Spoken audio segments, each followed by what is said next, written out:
Confié en un hombre que conocí por internet, y terminé en una pesadilla legal que casi me cuesta todo. Nunca fui de compartir mi vida en redes, mucho menos en foros. Pero después de todo lo que viví, siento que necesito desahogarme, contar mi historia, aunque solo sea para advertir a otras personas. Si algo de esto puede evitar que alguien más pase por lo que yo pasé, valdrá la pena. Me llamo Amanda, tengo 32 años, y soy diseñadora gráfica freelance. Llevo años trabajando desde casa, y aunque suene como el sueño de muchos, la verdad es que con el tiempo se volvió solitario. Mis amistades empezaron a distanciarse, cada una en su propia rutina, y sin una oficina a la que ir o un grupo al que pertenecer, las semanas comenzaban a sentirse como una copia de la anterior. Fue en una noche cualquiera, de esas donde el insomnio te carcome sin razón, que descargué una aplicación de citas. No era la primera vez que lo hacía, pero sí la primera vez que estaba dispuesta a tomarlo en serio. Me había cansado de las conversaciones vacías, de los hola, que morían en nada, de los perfiles que eran todo torso y cero cerebro.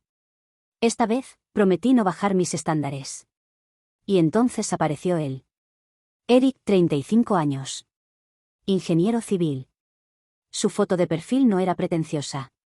Sonreía con naturalidad, tenía barba de 2 días y una mirada tan segura que me hizo dudar si ese tipo realmente existía. Le di match sin pensarlo. Minutos después, me escribió. Hola, Amanda. No suelo ser el primero en escribir, pero tu perfil me pareció diferente. ¿Te ves auténtica? ¿Eso suena raro? No sonaba raro. Sonaba intencional. Cuidadoso. Como alguien que sabía observar. Empezamos a hablar esa noche. Nada extraordinario al principio, pero fue su forma de escuchar, bueno, leer, lo que me atrapó. Recordaba pequeños detalles, como el nombre de mi gato, la calle donde crecí, incluso mencionó que una vez le conté que odiaba los jueves sin saber explicar por qué. Después de 3 semanas de conversaciones constantes, llamadas nocturnas y videollamadas que duraban hasta quedarnos dormidos, me confesó que sentía que me conocía de toda la vida. A veces me asusta lo bien que conectamos. Es como si alguien me hubiera enviado justo a ti, en el momento preciso.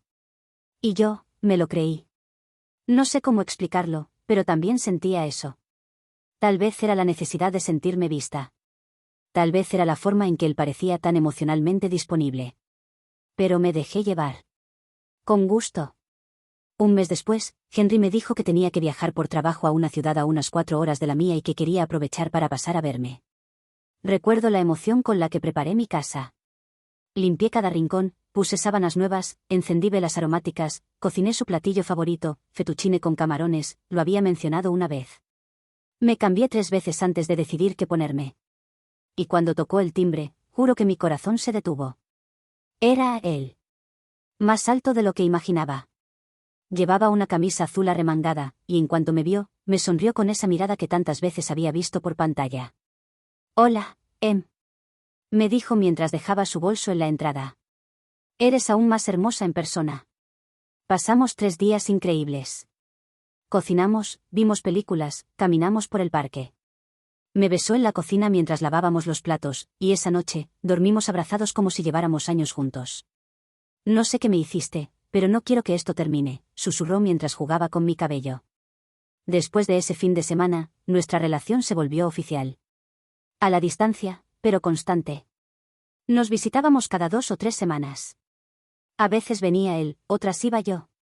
Siempre estaba ocupado, eso sí. Me decía que los proyectos en los que trabajaba eran demandantes, que tenía muchos compromisos, pero que siempre haría tiempo para mí. Al principio, todo era perfecto. Hasta que no lo fue. Primero fue un mensaje una tarde. No quiero que te preocupes, pero me congelaron una cuenta por un error con un depósito internacional. Estoy solucionándolo, pero necesito hacer un pago urgente. ¿Crees que podrías prestarme $200? Te lo transfiero el lunes. No dudé. Era poco dinero, y confiaba en él. Luego vino otra situación, 2 semanas después. La herramienta que necesito para cerrar un contrato nuevo se dañó. Cuesta $700, pero me la reembolsan en cuanto firme. ¿Podrías ayudarme esta vez también? Y luego, otro problema. Y otro. Siempre tenía una explicación lógica, razonable. Incluso llegaba a mandarme capturas de correos, facturas, comprobantes. Nada parecía fuera de lugar. Yo justificaba todo. Le decía a mi mejor amiga que él estaba atravesando una mala racha, que todos pasamos por momentos así, y que eventualmente me pagaría. Que lo importante era que él estaba siendo honesto conmigo. Cuando me pidió $4.000 para cubrir una supuesta multa por incumplimiento en un proyecto, dudé. Pero me llamó, y con la voz rota, me dijo: si no pago eso esta semana, perderé la licencia. No quiero perderlo todo, Em. No después de haberte encontrado a ti. Caí de nuevo. En total, le transferí $18.200 en 5 meses. Y entonces, un martes por la mañana, simplemente desapareció. No contestó más los mensajes. Su teléfono iba directo al buzón. Su perfil en la aplicación, eliminado. Su correo electrónico, inactivo. Al principio pensé que algo malo le había pasado. Que había sufrido un accidente. Llamé a hospitales, revisé redes sociales, lo busqué como una loca. Hasta que empecé a juntar las piezas. Su empresa no existía. Las fotos de sus proyectos eran tomadas de páginas públicas.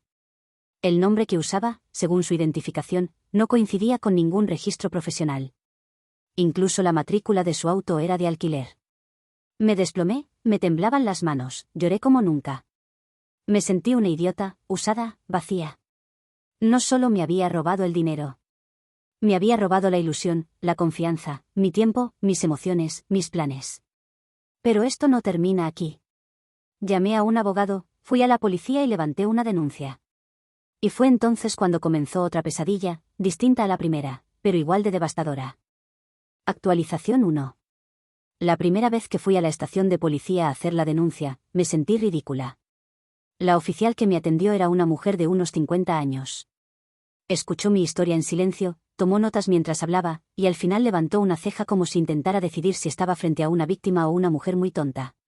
¿Tiene alguna prueba de que esta persona existe realmente? Saqué copias de nuestras conversaciones, transferencias bancarias, capturas de nuestras videollamadas, y una carpeta con los supuestos contratos que él me había mostrado. Ella hojeó los papeles y suspiró. Lo que usted describe suena como un caso clásico de catfishing con intención fraudulenta. Pero rastrear a alguien que usó una identidad falsa será complicado. Complicado. Esa palabra se convirtió en mi sombra. Hablé con un abogado, me costó encontrar uno que tomara en serio un caso de este tipo sin cobrarme una fortuna por adelantado. Finalmente, un bufete pequeño aceptó ayudarme con una tarifa más accesible, bajo la condición de que podría tomar tiempo y que tal vez nunca recuperaríamos el dinero. Y entonces comenzó la cacería. Resulta que Eric no se llamaba Eric. No era ingeniero civil. No tenía 35 años. Su nombre real era Ethan, y ya había usado al menos 3 identidades distintas en aplicaciones de citas. Lo descubrimos gracias a un investigador privado que contratamos a través del bufete. Su modus operandi era casi siempre el mismo: se ganaba la confianza de mujeres emocionalmente vulnerables, construía una relación convincente, creaba problemas financieros creíbles, y luego desaparecía. Cuando conseguimos su nombre real, hicimos una búsqueda exhaustiva. Lo encontraron en un estado distinto, usando un alias. Al parecer, tenía antecedentes menores por fraude con cheques hace unos años, pero nada en su historial reciente. Probablemente porque las víctimas anteriores nunca lo denunciaron formalmente. Pero yo sí. Se emitió una orden de citación. Y por primera vez, sentí que había un poco de justicia de mi lado.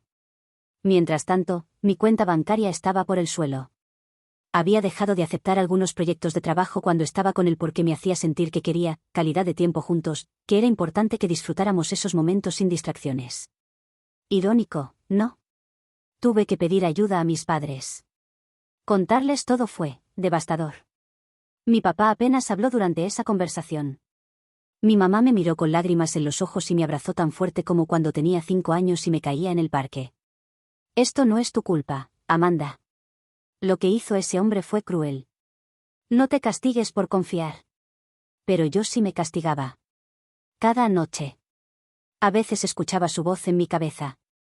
Recordaba los mensajes, las llamadas, las bromas internas, las promesas. Me preguntaba si algo de eso había sido real. Si en algún momento realmente me había apreciado, aunque fuera un poco. Durante el proceso, recibí una carta. Sin remitente. Dentro había una hoja escrita a mano. Siento lo que hice. No lo planeé desde el principio. Me gustabas de verdad, pero necesitaba ese dinero. Te juro que pensaba devolvértelo. Perdón. No había firma. Pero reconocí la letra. Era de él. Y en lugar de sentir alivio, sentí furia. ¿Por qué no era una disculpa? Era una excusa. Lo presentamos como evidencia. El abogado dijo que si bien la carta no tenía peso legal directo sin firma, ayudaba a establecer intención y patrón de comportamiento. Finalmente, el día de la audiencia llegó. Me senté frente a él, en una sala pequeña del tribunal local. Estaba más delgado, con el cabello más largo, y sin esa sonrisa encantadora con la que me había enamorado. Me miró una vez. No con vergüenza. Con soberbia. Durante el juicio, negó todo. Dijo que nuestras interacciones fueron consensuadas. Que nunca me obligó a enviarle dinero. Que todo lo que recibió fue parte de una relación voluntaria. Lo dijo con una voz fría. Sin temblar. Como si de verdad creyera que podía salirse con la suya. Mi abogado presentó cada transacción, cada correo, cada mensaje. Incluso partes de las videollamadas que yo, por fortuna, había grabado porque las usaba como referencia para un proyecto artístico. La carta también fue mostrada. La fiscalía solicitó una condena por fraude con agravante por manipulación emocional. No es un cargo común, pero el juez aceptó considerarlo dado el volumen de evidencia. La defensa intentó argumentar que yo estaba dolida por una ruptura y que esto era una venganza emocional disfrazada de proceso legal. Sentí como la rabia me subía al rostro. ¿Una venganza? ¿Perder mis ahorros, mi estabilidad mental, mi paz, eso era solo una pataleta? El juicio fue breve. Apenas 4 sesiones. Al final, el juez dictaminó que Ethan debía restituir al menos el 60% del monto robado en cuotas supervisadas. También quedó bajo libertad condicional durante 5 años y con restricción de contacto conmigo. No era todo lo que esperaba. Pero era más de lo que muchas obtienen. Cuando salí del juzgado, lloré en la acera. No de tristeza. De alivio. De haberlo enfrentado. De haberme levantado. Y aunque ese capítulo parecía cerrado, aún faltaba enfrentar las secuelas internas. Actualización 2. Pensé que el día del juicio sería el final. Que después de verlo recibir su condena, de oír al juez dictar la restitución y la libertad condicional, podría pasar la página. Estaba equivocada. Durante semanas después del juicio, sentía como si me hubieran vaciado por dentro. No podía concentrarme en el trabajo, apenas dormía y tenía ataques de ansiedad sin previo aviso. Me despertaba a las 3 de la madrugada empapada en sudor, con el corazón latiendo a 1000, como si esperara que él volviera a aparecer en mi puerta. Lo sabía lejos, legalmente restringido, pero en mi cabeza, aún vivía. Mi terapeuta me dijo que era una forma de trauma. No solo por la estafa en sí, sino por el nivel de manipulación emocional al que estuve expuesta durante tanto tiempo. No subestimes lo que pasaste, Amanda, me decía. Este tipo de daño no se ve a simple vista, pero se queda en lo profundo. Intenté volver a tener una rutina, retomé proyectos, salía a caminar, volví al yoga. Incluso empecé a frecuentar un grupo de apoyo para víctimas de fraudes similares. Escuchar otras voces, otras mujeres con historias tan parecidas, me dio consuelo. No estaba sola. No era la única que había creído. Pensé que todo empezaba a acomodarse. Poco a poco. Hasta que una tarde, llegó otro sobre sin remitente. Esta vez no era una carta. Era una copia impresa de una publicación en redes sociales. Una foto mía. Antigua, pero reconocible. Con una frase escrita a mano en marcador rojo, no todo lo que brilla es oro. Y al reverso. Cuidado con las mentirosas que juegan a ser víctimas. Me temblaron las manos. Llamé a mi abogado y luego a la policía. Les mostré el sobre. Era claramente una violación de la orden de no contacto. Ellos iniciaron una investigación, pero no había huellas, ni rastros claros de envío. Podía ser él, o alguien más actuando en su nombre. Días después, me llegó un mensaje directo en una red social nueva que había creado para mi trabajo. Decía: ¿cuánto te pagaron por mentir? Lo arruinaste todo. Sin firma. Sin nombre. Pero con una imagen de una calle frente a un café que frecuentaba. Me asusté. Cambié mi número. Cerré todas mis cuentas de redes sociales. Dejé de publicar cualquier cosa que mostrara dónde estaba. Comencé a usar una VPN. Me sentía vigilada, expuesta, como si me hubieran arrancado la seguridad de mi propia piel. Volví a la policía. Esta vez tomaron todo más en serio. Con la ayuda del abogado, solicitaron que se le restringiera aún más el contacto y se ampliara la investigación. Había una línea delgada entre violar la orden y el acoso, pero estábamos cruzando peligrosamente el umbral. La fiscalía logró que se reactivara el caso en una audiencia extraordinaria. No se trataba solo del dinero, ya no. Era mi paz, mi salud mental, mi derecho a seguir adelante sin que él siguiera hiriéndome desde las sombras. Y lo enfrentamos de nuevo. Él negó todo.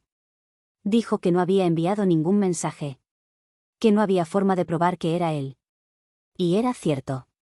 No había pruebas irrefutables. Pero el juez no necesitaba más para extender la orden de alejamiento e imponerle reporte semanal presencial por 6 meses. Una forma de mantenerlo localizado. Aunque no era cárcel, era presión. Y eso, por ahora, era suficiente. Aún así, me sentía rota. Una noche, llorando en la cocina, le dije a mi mejor amiga: no sé si algún día volveré a confiar en alguien. Siento que cada palabra, cada gesto, va a parecer una trampa. Ella me tomó la mano. Me miró con ese amor que solo una amiga de toda la vida puede ofrecer. No necesitas confiar en nadie más ahora. Solo, en ti. Tú saliste de esto, tú enfrentaste todo, tú volviste a levantarte. Y tenía razón. Tal vez no estaba lista para abrir mi corazón otra vez, pero sí estaba lista para reconstruirme. Empecé terapia intensiva. Me sumergí en mi trabajo, pero esta vez por mí, no para distraerme. Escribí mi historia, esta historia, por completo, como ejercicio de sanación. Empecé a hablar con más mujeres sobre cómo protegerse, cómo detectar señales de manipulación, cómo levantar la voz sin vergüenza. Porque eso era lo que más me había dolido al principio, la vergüenza. La creencia de que había sido tonta, que había fallado, pero no. Lo que él hizo fue un crimen. Y lo que yo hice fue confiar, y confiar no es un defecto. Es una virtud mal correspondida. Pensé que ahí terminaría todo. Que al fin había vencido a la sombra. Pero, como aprendería poco tiempo después, aún me faltaba enfrentar una última verdad. Una que lo cambiaría todo de nuevo. Actualización 3. Habían pasado ya casi 9 meses desde la última audiencia. Había logrado cierta estabilidad, y aunque seguía trabajando en terapia, empezaba a sentirme más entera. Tenía nuevos clientes, algunos proyectos creativos que me emocionaban, y hasta me atreví a salir a tomar un café sola sin mirar por encima del hombro. Una tarde, mientras organizaba carpetas antiguas en mi computadora, encontré una videollamada grabada que no recordaba haber guardado. Era una de esas conversaciones con Ethan, o Eric, como todavía a veces me salía decirle en la cabeza, de los primeros meses. Dudé en abrirla. Pero lo hice. Aparecía él, con esa sonrisa que ya no me decía nada, hablándome de un nuevo proyecto en el que estaba emocionado de entrar. Mencionaba nombres, lugares, cifras. Pero hubo algo que me hizo detener el vídeo. Un nombre de empresa. Abrí otra ventana y busqué ese nombre. Y para mi sorpresa, sí existía. No como una constructora, como él había dicho, sino como una firma de inversión pequeña. Y más importante aún, su dirección postal estaba en un condado que no habíamos rastreado durante el juicio. Algo dentro de mí se encendió. Con la ayuda de una amiga que trabaja en análisis de datos, conseguimos registros públicos de personas asociadas a esa firma. Y ahí estaba, su nombre real. Ethan. No con un alias. Con su identidad completa. Dirección incluida. Eso significaba algo grande, no solo había estado mintiendo sobre su ocupación, sino que había mentido sobre estar desempleado y con problemas económicos. En realidad, había estado trabajando todo el tiempo. Lo que él había presentado como una mala racha, fue solo otra mentira estructurada para manipularme. El hallazgo fue suficiente para que mi abogado reabriera la demanda civil por daños y perjuicios psicológicos, argumentando que el fraude no solo fue económico, sino que hubo omisión deliberada de información relevante durante el juicio anterior. Esta vez, fuimos preparados con más pruebas, más registros, más grabaciones. Y para mi sorpresa, él intentó negociar un acuerdo antes de que la audiencia se celebrara. Mi abogado me lo explicó claramente. Ethan sabía que si llevábamos esto hasta el final, el juez podría fallar a mi favor con una suma considerable mayor a la que ya debía pagar.